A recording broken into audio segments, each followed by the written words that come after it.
If I say, "Listen, waiting go happen," people say, "Get out, where's your Gucci? Get out." You are a fool. I beg, get out. But you don't get with the market. Chill for your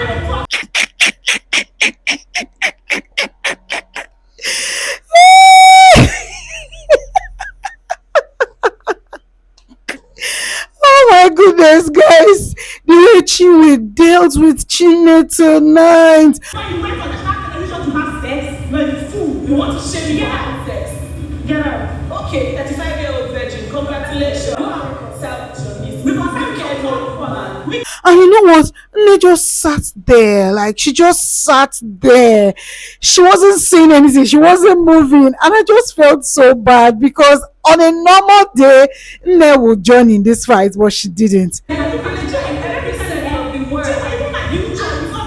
like they just brought you out of a zoo. At this point, it is safe to say that Chinwe gave Chinne smackdown. She gave her 100/0. Most of what he said is calm. He's a good story. He's a good storyteller. We're coming from a pure background. Yeah. See, let's settle this once and for all, right? Tofa and Suj, among two of them, one person is lying. Who do you think that is? Let me know in the comments. Me, I think I know who it is, but you tell me who you think is lying, okay? So you were trying to reach out? Yeah, I was trying to. And he wasn't? Yeah, and I'm like, what's happening with the energy? So when the show kicked off tonight, Ebuka had asked Tofa and Suj, what's going on with you guys? You guys are not in good terms. And Tofa went ahead to explain that, he just feels like his communication, that everything was cool until they came out of the house. When he came out of the house, first of all, he launched his jersey and he didn't get the support that he expected from Suj, no support at all. And then when it was now his birthday, he invited Suj for the birthday, and then Suj came late when the party was over, no time for him to even do anything. Topher also said that when he got to Suj's birthday, that Suj didn't even invite him at all, and he doesn't know why that is, and now the energy is just quite off. Suj was like, you're going to look at me. If first adjusting glass, go up, adjust the glass, come down, adjust and go up, open the eye, say, face me man to man, look at me and tell me that it is communication that is our problem. Suj went ahead to explain that, see, when this whole jersey thing was going on, when he came out of the house, Topher and him had spoken about it. He knew that Topher was going to launch a jersey line, and he wasn't expecting him to come and say, I'm launching, let's do together or anything. But first of all, Nelly had a jersey and he didn't have one. And he was in the same hotel with Nelly when Nelly got her jersey, and him being the close friend to Topher, he expected that he would get one, but he didn't say anything. Nelly went ahead to confirm there and there that, see, she actually paid for her jersey and got her jersey. And Suj was of the opinion that, no, even though you paid for it, Topher came to deliver this jersey to you, and I was in the same hotel room with you. Nelly again went ahead to confirm that, no, it wasn't Topher that came to any hotel room to deliver the jersey to her. Now, moving on from there, he went ahead to say, concerning this jersey, he was in the same house with Topher and his manager, and then there was one jersey left after he had given a lot of the jerseys out, done this and done that, and he tried on one and it fit him according to him. But Topher and the manager came later to say, this one, they want to use it for one thing, that he should collect it, this one doesn't fit him so well, and they took the jersey back from him. And they said when they produced the next batch, they were going to give him his own jersey. And the next batch came, nobody reached out to him to give him any jersey. They went ahead, launched their jersey, and that was what it was. And he also went ahead to say that after a while, he tried reaching out to Topher, but he realized that Topher's number wasn't going, different things. He reached out to his manager, and this manager is somebody that he had only met 1 week before he went on the show. And he was like, please, can I get Topher's number? Because the one I have is not going. And the manager sent the same number that he had, only for him to discover that Topher had blocked him. And Topher, in his defense, said, at the time the energy was not right and he was trying to put his head all in, and that's why he just was not on social media. That in fact what Suj is saying here is just a PRS pack, that is forming story, cooking story, that didn't happen. And Suj is like, you see, they warned me about you. my family warned me about you. And Topher was like, hey, maybe that's why you started acting out, in case you did not know. He said, let me finish. When they warned me about you, I didn't listen to them because I felt like I was the one that was with you in the house. Maybe whatever they were saying was not right. But then the whole energy, and they just kept going back and forth. And Suj was like, yes, it's my fault. Just leave everything like that. No need to talk about this P. Let's just leave it. It's my fault. And you guys, this is what I think here. I feel like, yes, true and true. Maybe Topher felt like him and Suj were not so much as friends as they would say, because one of the things that Ebuka said was, from everything that they are saying, they don't seem like they were friends at all. They were just colleagues and they came into the show together, which is not a bad thing. But then just having bad blood, and Topher is like, oh, him, even his bosses, different people, because they were colleagues, they were trying to wonder, oh, what's going on, what's wrong with these people. And I just feel like these two people, especially Topher, he was winning. It looks like he had good energy, smiling. He's the one that is reigning everything.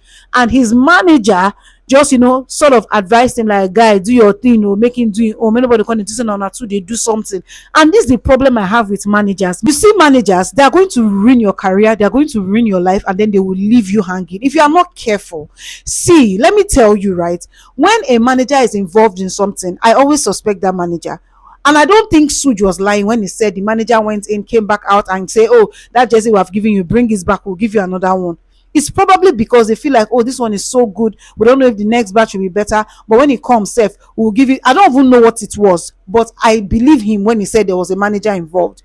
See, Topher, I understand that he may not be your best friend or whatever the situation is, but trust me, if anything is happening, I know that Suj has his own. Oh, he's this chilled guy. He probably will not say anything. His energy seems to be off a lot of times. You may not be able to read him and all whatnot.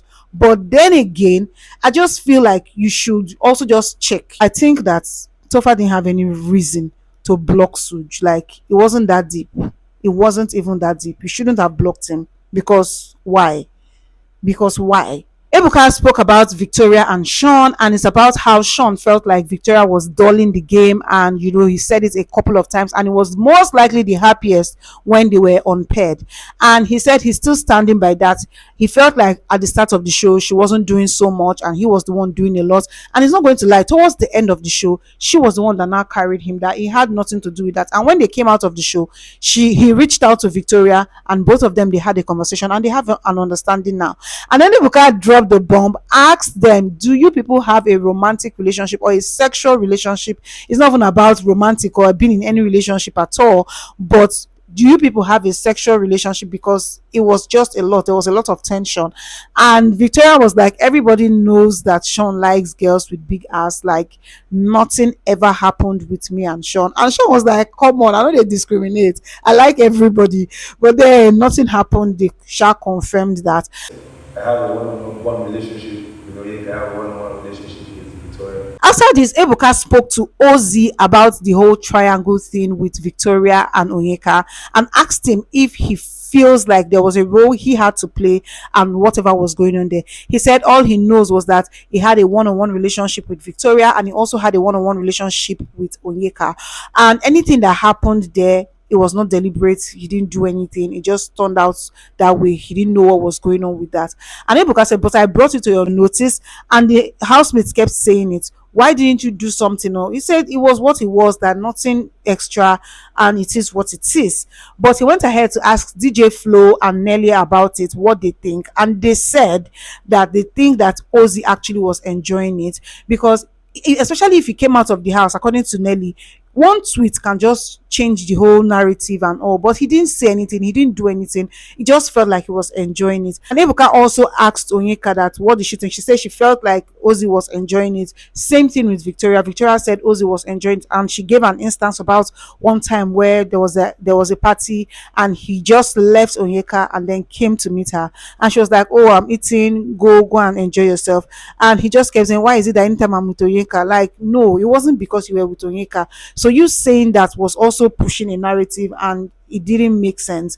And he was of the opinion that he wasn't trying to push any narrative. It was what it was. And when they asked Ozie go support him brother, of course. Now Ozie spoke about the fact that if somebody is saying that this is what I was doing, you don't have to force him to say no, that's not what you were doing. He has said it, that he had one-on-one relationship with them, and that was what he believed. He saw genuine friendship with both Onyeka and Victoria.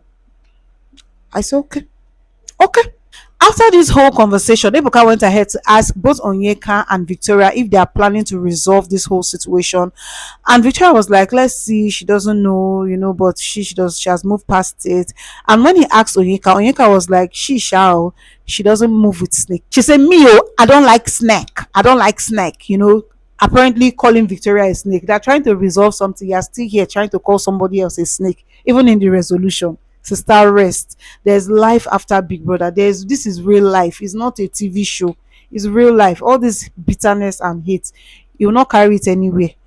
Anyways, they asked Ozie if he's cool with them, and Victoria and Ozie seems to be just cool, but he said he has no bad blood with Onyeka at all. After this, Ebuka decided to speak to Chinwe about she and Nne's beef that they had, and she said, that she and Nne, they're actually okay. So she was really surprised when Nne attacked her when she was speaking the other time, that they greet, they are okay, like they are actually cool, they talk well. Ebuka now asked her, what about Chinne? She said, no, she and Chinne does not talk. That's she and Chinne does not talk. That was how it went from 0 to 100.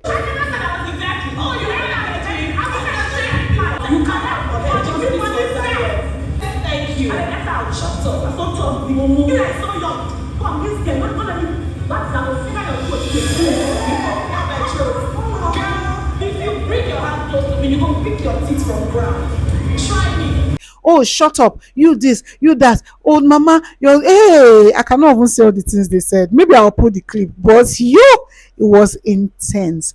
You guys, if you have come this far, you're the real MVP. Thank you so much, and until next time, I'm going to see you on the next one.